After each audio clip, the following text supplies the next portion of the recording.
Değerli dostlar, masa başı sohbetlerinde bugün savunma sanayimizi merak edenler, teknolojide nerede olduğumuzu merak edenler, bu konuda çalışmak isteyenler, hala hazırda çalışıp nereye gidiyoruz diye düşünenler. İşte bu soruların cevabı az sonra seyredeceğiniz videonun içerisinde. Konuğum tam 30 yıllık bir deneyime sahip. Kendisi Esen Sistem Entegrasyon'un genel müdürü Cem Uğur. Cem, hoş geldin. Hoş bulduk. Cem'le tabii söylemeden geçemeyeceğim. Çok da eskiye dayanan bir arkadaşlığımız var. Ama burada oturma sebebi asla o değil. Burada oturma sebebi işini çok iyi yapıyor ve biliyor olması. Sağ ol, teşekkür ederim. Yok, gerçekten öyle. Hemen şöyle bir giriş yapalım. Ülkemizi başarıyla yurt dışında da temsil eden bir firmanın genel müdürüsün. Aynı zamanda dünyanın en büyük firmalarından birinin de Türkiye'deki bacağısın. Evet, doğru. Ya çok kısaca onu anlatalım, bu merakımızı giderelim, sonra devam edelim. Evet. Esen kim? Esen 2012 yılında kuruldu. Kurucularımız Amerika'da da dünyaca ünlü Sierra Nevada Corporation diye bir Amerikan firmasının sahipleri, iki Türk, Fatih Özmen ile Eren Özmen. Ve gurur duyuyoruz. Gurur duyuyoruz çünkü yaptıkları gerçekten iftihar edilecek şeyler. Şu anda ilk başladıkları zaman 1974 yıllarında sanırım Amerika'ya gitmişler.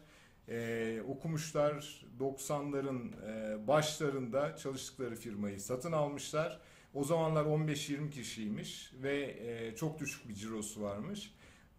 30 yıl kadar bir süre içerisinde firmalarını böyle 2 milyar doların üstünde ciroya sahip olan bir büyüklüğe getirmişler.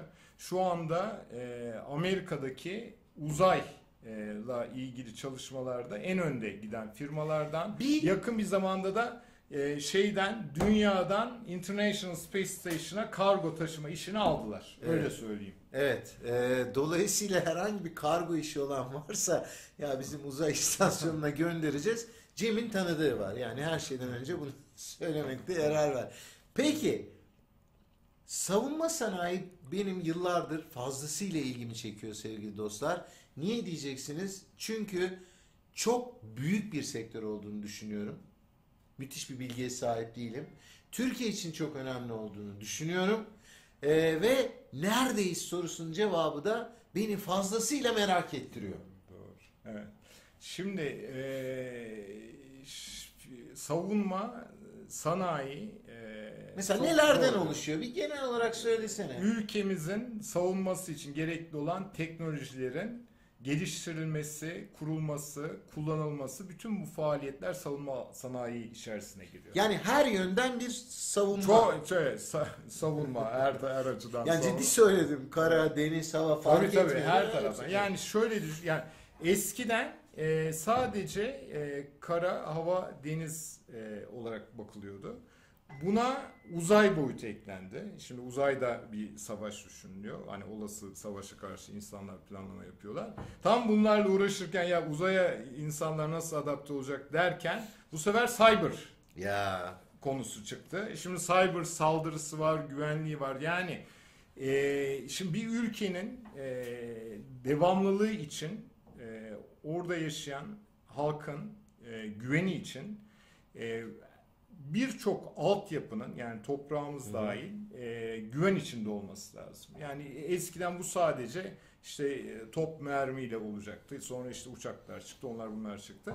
Fakat şu an hani oraları güvenlik altına alıyorsunuz. Bu sefer bilgin problem. Evet. Çünkü senin bilgine sahip olan kişi aslında seninle ilgili her şeye sahip olabiliyor. Yani şeyinden bırakın, hani yaşam tarzını öğreniyor, ona göre bir takım saldırılar düzenlenebiliyor. Bir bankacılık sistemini çökertirlerse bütün altyapı. Dolayısıyla savunma bildiğimiz askeri alanın dışında da artık var. Evet. Aslında askerler de bu alanda. Evet, dolayısıyla biz gerçekten hiç bitmeyen, çok hızlı gelişen teknoloji yüzünden sürekli zorlanan, kendini yenilemesi gereken bir sektörden bahsediyoruz. Doğru. Neye ihtiyaç var?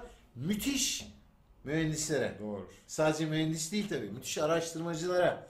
çok başarılı ve kendini bu işe verecek insan kaynaklarına. Doğru mu? Doğru. Ne durumdayız? Şöyle, ülke olarak aslında çok şanslıyız. Yani ülkemizde işte yani çok köklü üniversiteler var. Bunların verdiği eğitimler dünyayla rekabet eder düzeyde.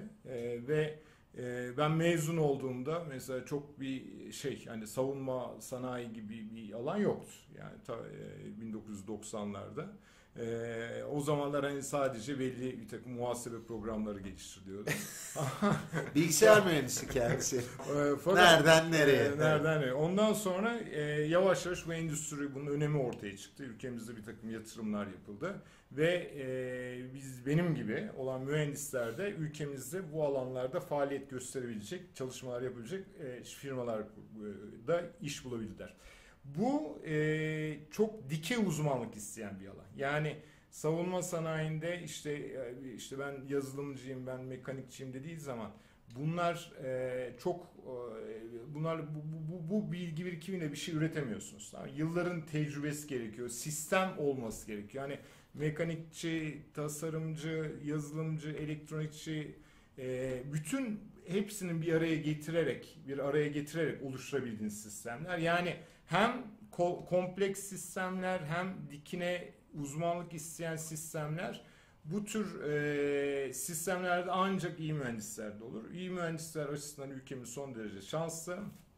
Fakat ülkemizde yapmaya çalıştığımız, yani bir sistem yapılıyor. Ondan sonra ya ben bunu yaptım, acaba bunu da yapabilir miyim diyor. Yani bundan 30 yıl önce işte uçağa küçük bir parça yapmaya çalışırken bugün Türkiye uçak yapmaya çalışıyor. İşte kendi yolcu uçağını yapmaya çalışıyor. Kendi muharip uçağını yapmaya çalışıyor. Bu da tabii daha fazla beyin gücü istiyor. Hı hı. Ve o beyin gücü hem olarak, sayı olarak hem uzmanlık olarak istiyor. Ve bu alanda faaliyet gösteren firmalar da bu değerli kaynaklar için bir yarış halindeler. Ve de hani eskiden aslında konvansiyonel gençlerin önüne hani hep derdi, işte bilgisayarını koyarsın, işini yapar. Öyle değil. Artık hani gençlerin de aradıkları hayattan beklentileri çok daha farklı. Onun için bu yetenekli insan kaynaklarını çekmek için bütün bu savunma firmaları arasında ciddi bir rekabet de var. Evet, o zaman bunu dinleyen genç arkadaşlarım ileride ne yaparız diye düşünüyorlarsa, örnek veriyorum mühendislik de okuyorlarsa, ki diğer branşların da mutlaka yeri var ama teknik olarak baktığımızda mühendislerin biraz daha şansı fazla. Öyle girip de bir deneyim çıkayım bir iş değil anladığım kadarıyla. Tabii. Çünkü o dikey uzmanlaşma dediğin dakikada deneyim artı bilgi artı yıllar gerekecek. Tabii. Gibi duruyor. Genelde öyle mi oluyor? Yani savunma sanayinde çalışmaya başlayan kalıyor mu orada? Şöyle söyleyeyim. Eski dediğim işte 90'dan 2005'ler 2010'lara kadar bu kalıcılık, yani bir yere girip orada çalışma ya da o uzmanlığı orada öğrendi, yan firmaya gidip çalıştır, orada devam ettirme çok daha yani yoğun bir şeydi. Hı-hı. Şu anda ama bu yeni jenerasyon diyelim, gençlerin beklentileri biraz daha farklı. Onların önlerinde çok daha farklı fırsatlar var. Eskiden işte savunmaydı. Şimdi savunma var, havacılık var, o var, bu var. İnternet üzerine teknolojiler var. Dolayısıyla gelip deneyip ondan sonra ya bu tam benlik değil, başka bir alana geçeyim diyen arkadaşlarımız da çok oluyor. Tabii orada iş bize düşüyor. Yani bu alanın nasıl hani mühendislik olarak kendilerini geliştirdikleri durumda kariyer haritalarının iyi olacağı, hani bunların kendilerine dönüşünün yüksek olacağını göstermek bizim görevimiz oluyor. Biraz değişti. Yani hani eskiden çalışan kendini yöneticiye daha çok beğendirmek ister. Şimdi bizler, firmalar daha çok onları tutmak üzere yetenekleri bir içerisindeyiz, evet. Çaba içindeyiz. Havaya girmeniz için bir başka nedeni sizle paylaşmış olduk.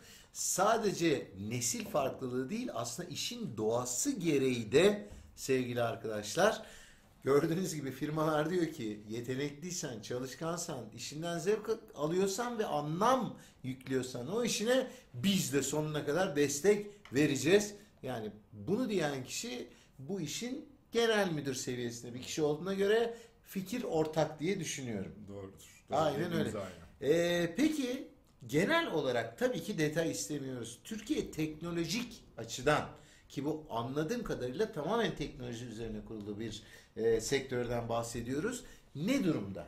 Yani bir şeyler yapmaya çalışıyoruz Evet, dedin. evet. Uçağımız Evet. vesaire ama Evet. hani genel olarak ne durumdayız? Mesela kendimizi ben hep iyi hissediyorum açık söyleyeyim. Haklı mıyım? Rahat hissedeyim mi yani? Tabii. Savunma Tabii, açısından tabii. söylüyorum. Şimdi Türkiye kritik teknolojilerde, kritik altyapılarda oldukça iyi noktaya geldik. Yani bu öyle bir sektör ki hem konuşulan rakamlar, yani projelerin boyutları, ürünlerin değerleri çok yüksek.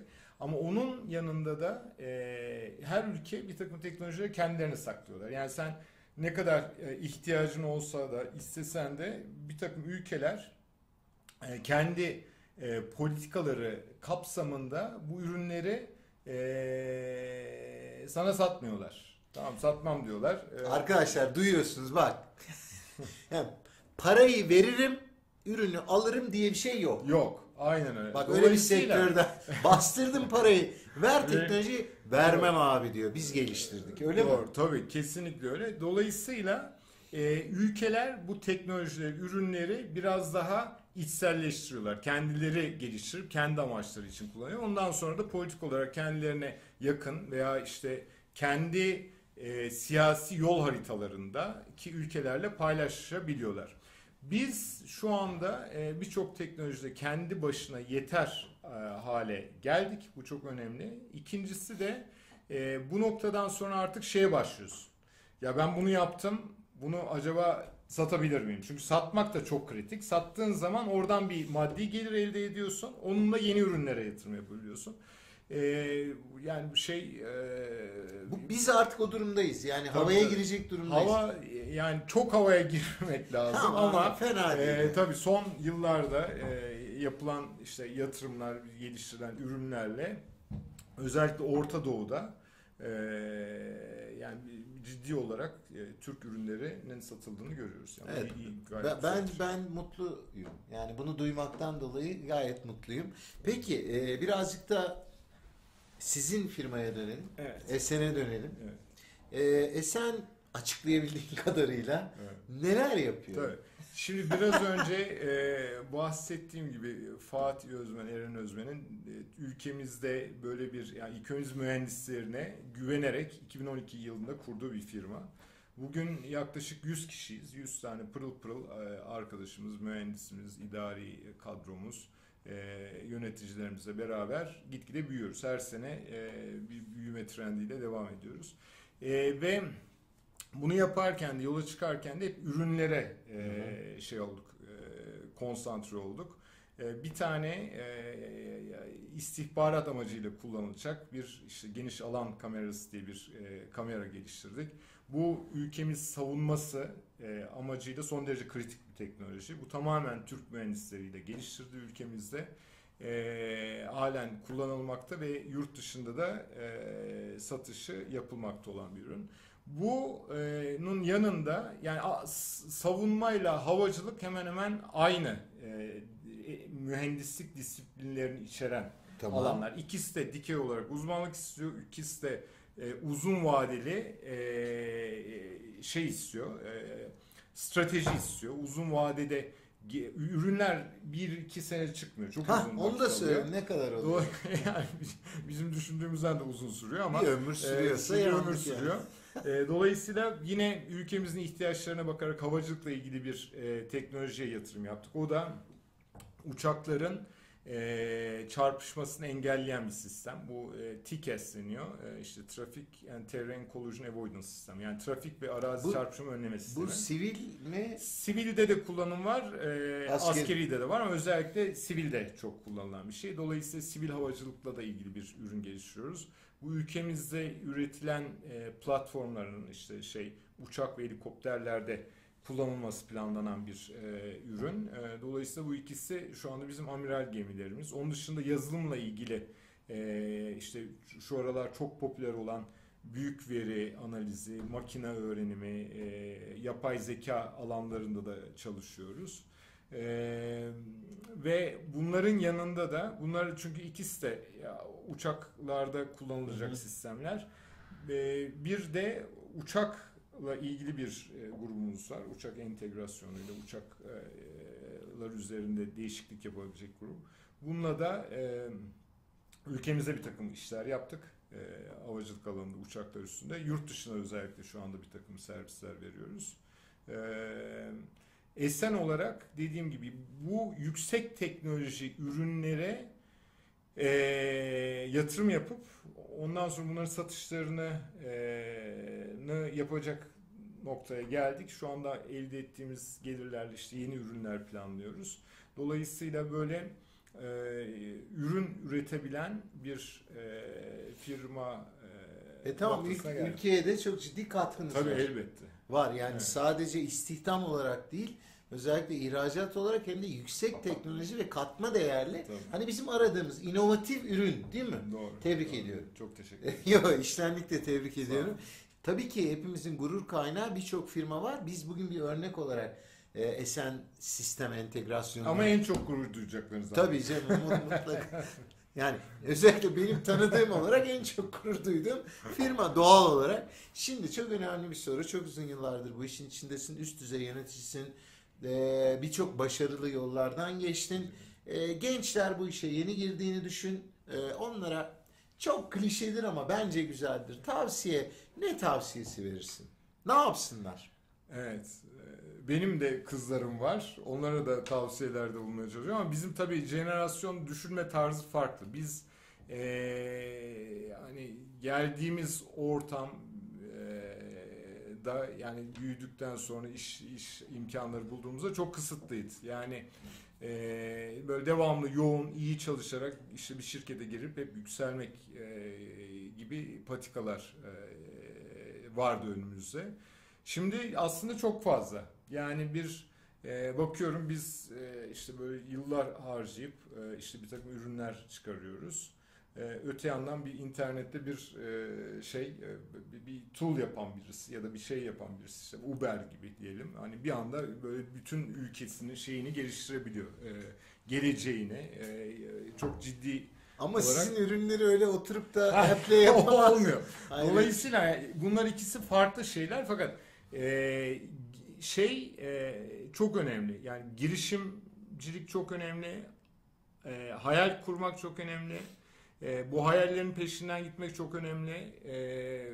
Türk gençleri aldıkları eğitimlerle, öğretimlerle bütün hepsini yapabilirler. Ve bunları yani hani girsin, yani bizim gibi firmalar elbette bizde çalışacakları çok iyi ortamlar var. Ama bu tür fırsatlar da var. Bunları da değerlendirmelerini tavsiye ederim. Çok önemli. Ülkemizden her sene yayınlanıyor. 500 tane marka. Evet. Kaç tane Türk markası var? Yani dünyadaki ilk 500 içinde mi? 5-6 tane mi? 0. 5-6 gönlümden geçen yani. Bu kadar bilgisizliğin sebebi Türk Hava Yolları diyoruz değil mi? Türk Hava Yollarımız bile o kadar dünyada tanınan şey. O 500 yani tane olsa iyi olur yani. Tamam mı? Dolayısıyla biraz daha yani böyle mühendislik, ondan sonra işte marka, bu tür alanlara yönelmek lazım.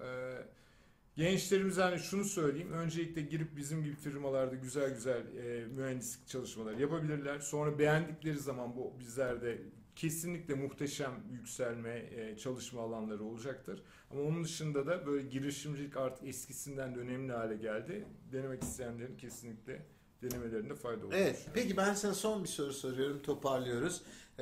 Yüksek teknoloji gerektiren, bence o işlerde yüksek de paralar ihtiyacı var. Dolayısıyla gençlerin girişim ruhu var ama kardeşim para yok. İnanıyor musun? Fikir güzelse para bir şekilde bulunur ha? Ama içten söyle. Zor. Çok zor. O kadar çok fikir var ki yani yatırımcılar da şeyi seçmekte, hani doğru fikri seçmekte çok Onlar da sallıyor zaten. Onlar da sallıyorlar zaten.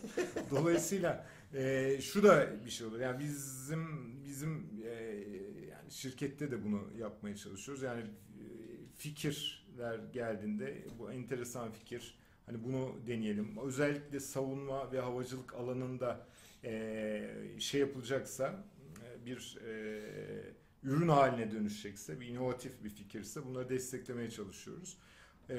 Şey var, hani çok hani para var ama o parayı alabilmek kolay değil. Bizim tarafta yaptığımız hani o fikirleri özellikle hani devletin destekleri var. Bir miktar onları kullanıyoruz. Onlarla belli aşamaya getiriyoruz. Ondan sonra ürünleştirmeye çalışıyoruz. Dolayısıyla o tür fikirleri de bunları açık firmalar içerisinde değerlendirmeyi düşünebilirler. Evet, evet. Bu da Strateji olarak öyle bir şey. Yani bir yere girip sevgili arkadaşlar, orada onu filizlendirip fikir büyürken de hem devlet hem firma katkısı var. doğru. Ondan sonra büyük ihtimalle zaten kurum da size ya sen bunu kendi kanatlarınla uç devam et diyecek gibi Doğru. geliyor. Tabii ki. Tabii. Yani arkadaşlar imkan yine de var ama çok kolay bir sektör değil, onu da gördük. Çok kompleks.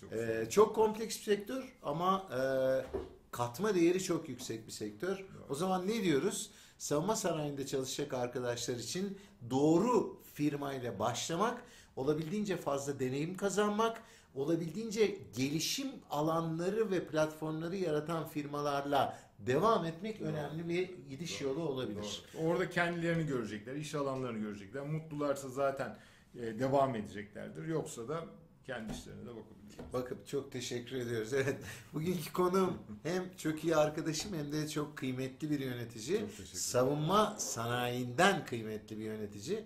Esen Sistem Entegrasyon'un genel müdürü Cem Uğur'du. Teşekkür ediyorum. Ben teşekkür ederim bu fırsatı Bu bana ciddi verdiğin için. bitirdik. Ama olsun, biz de kendi içimizde böyle bir bitiriş yaptık. Her zaman olduğu gibi ne yapıyorsunuz sevgili dostlar? Diyorsunuz ki ya ne kadar enteresan konular var. Bu kanala benim mutlaka abone olmam lazım. Kaçırmayayım. Her hafta bir masa başı sohbeti var. İşte onları diyorsanız bütün yapmanız gereken abone olmak. Bekliyoruz. Görüşmek üzere.